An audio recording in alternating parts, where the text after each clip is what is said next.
देखें, सरकार भी चाहती है जमीन मालिक जो है उसको दलालों का चंगुल में न फंसना पड़े।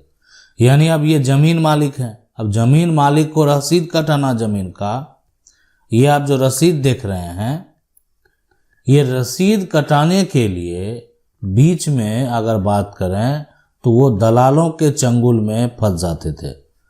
लेकिन क्या होगा अब, यानी ये जो है, क्या दलालों का जो चंगुल है उस पर अंकुश लग जाएगा, क्या होगा?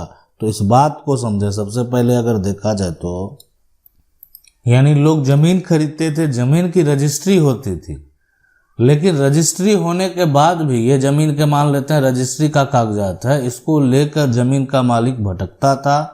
यानी वो दलालों के चंगुल में फंसता था, पैसा खर्च करता था, बाद में उसका रसीद जो है जैसे भी हुआ एक तरह से आप कह सकते हैं कट गया।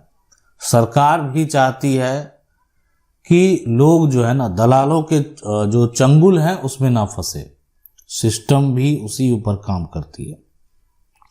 अभी अब आपको वर्तमान में जो दिखने को मिलेगा ना, यानी आप जो ये जमीन का रसीद कटाते थे तो इसका मतलब इस जमीन का आप देते थे भू लगान, यानी जो भूमि है उसका आप लगान जमा करते थे। अब ये प्रक्रिया की अगर बात करें तो ये अब आपको ऑनलाइन हर जगह देखने को मिलेगा। बहुत सारे राज्यों में जो है आपको ये ऑनलाइन अब देखने को मिलेगा। यानी अब आप जो है अपना पैसा अपने घर से घर बैठे जमा कर सकते हैं, कहीं जाने की ज़रूरत नहीं है, किसी से कुछ पूछने की ज़रूरत नहीं है। लेकिन आप जो पैसा ऑनलाइन जमा करेंगे ना, वो उसी ज़मीन के टुकड़े के लिए जमा करेंगे जो आपका है, यानी जो आपके कागजात पर चढ़ा हुआ है। जो ज़मीन आपके कागजात पर नहीं है उसका पैसा जो है आप जमा नहीं कर पाएंगे। तो अब अगर ये ऑनलाइन हो गया, सारा प्रक्रिया ऑनलाइन हो गया, आज कोई भी ज़मीन की रजिस्ट्री होती है तो उसके लिए दाखिल खारिज के लिए अप्लाई भी ऑनलाइन होता है।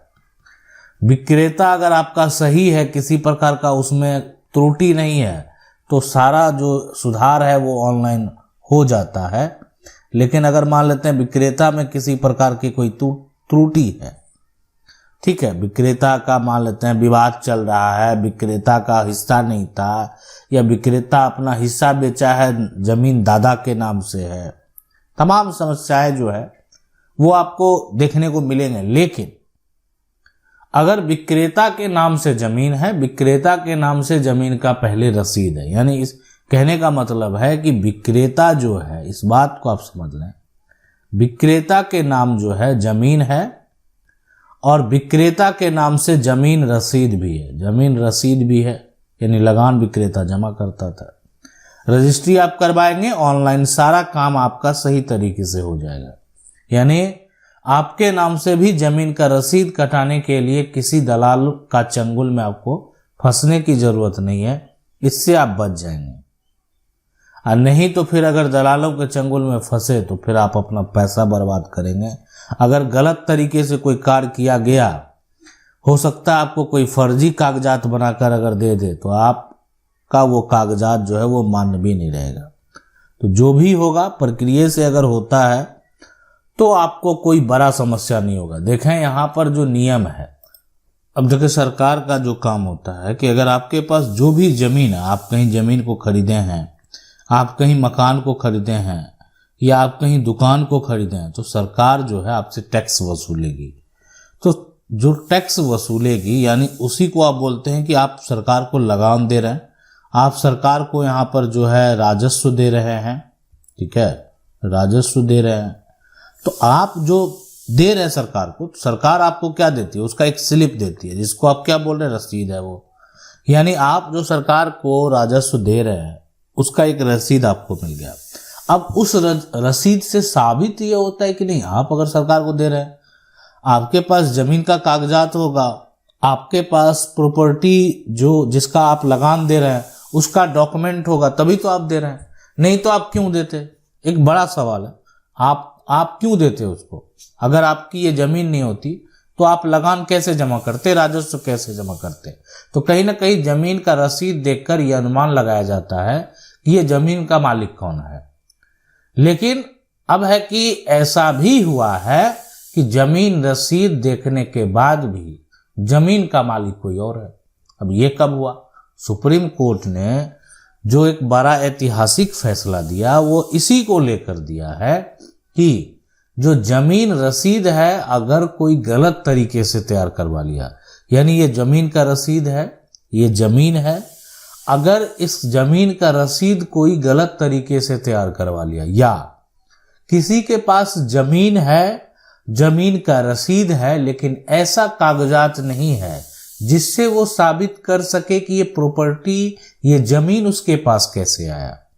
मतलब कि कोई व्यक्ति है, मान लेते हैं कोई व्यक्ति मनोज है और मनोज के कब्जे में भी ये जमीन है, और यानी मनोज के पास क्या है? मनोज के पास कब्जा है, मनोज के पास दूसरा क्या है? मनोज के पास जमीन का रसीद है, दोनों दस्तावेज हैं। लेकिन यहां पर अगर देखा जाए तो अब अगर ये दोनों हैं, यहां कब्जा है, रसीद है, तो भी मनोज के पास ऐसा दस्तावेज नहीं है जिससे मनोज ये साबित कर सके कि मनोज के पास ये जमीन आया कैसे।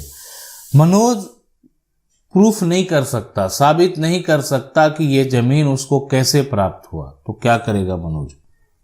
यानी मनोज के पास क्या विकल्प बचता है?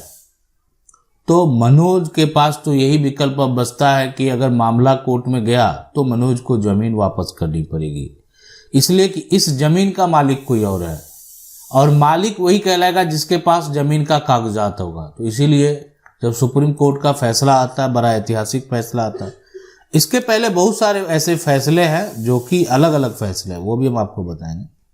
लेकिन सुप्रीम कोर्ट ने एक बड़ा ऐतिहासिक फैसला देता है जमीन रसीद को लेकर, यानी आप कह सकते हैं दाखिल खारिज को लेकर और म्यूटेशन को लेकर। और उन्होंने साफ साफ कह दिया कि देखिए म्यूटेशन कराकर अगर कोई आपके पास ये कह दे कि हम जमीन के मालिक हैं तो आप उसको बता दें कि ये सुप्रीम कोर्ट का फैसला जो है, यानी इस तरीके का कोई फैसला है कि अगर आपके पास कोई भी, इसलिए कि सुप्रीम कोर्ट का साफ साफ कहना था कि म्यूटेशन कराकर कोई भी प्रॉपर्टी का मालिक नहीं बन सकता।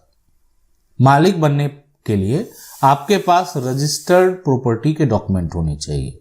आप ये प्रॉपर्टी कहां से प्राप्त किए ये आपको साबित करना होगा। अगर आप ये साबित करने में सक्षम नहीं है तो प्रॉपर्टी आपकी नहीं है, यानी आप सिर्फ सरकार को राजस्व दे रहे हैं और राजस्व रिकॉर्ड में आप अपना नाम दर्ज करवा लिए हैं, इसलिए आप प्रॉपर्टी के मालिक नहीं है।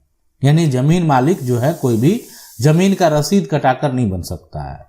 जमीन का कोई भी है, रसीद कटा लिया और रसीद कटाने के बाद अगर ये कहता है कि नहीं हम अब प्रॉपर्टी के मालिक बन गए, तो ये नहीं होने वाला है। प्रॉपर्टी का असली मालिक वही होगा जिसके पास प्रॉपर्टी के कागजात है, प्रॉपर्टी का जिसके पास टाइटल है। आशा करते हैं वीडियो अच्छा लगा होगा। वीडियो को लाइक जरूर कर दें। चैनल को पहली बार देख रहे हैं सब्सक्राइब करके जो बेल आइकन है उसको जरूर दबा लें। मिलते हैं अगले वीडियो में, तब तक के लिए जय हिंद।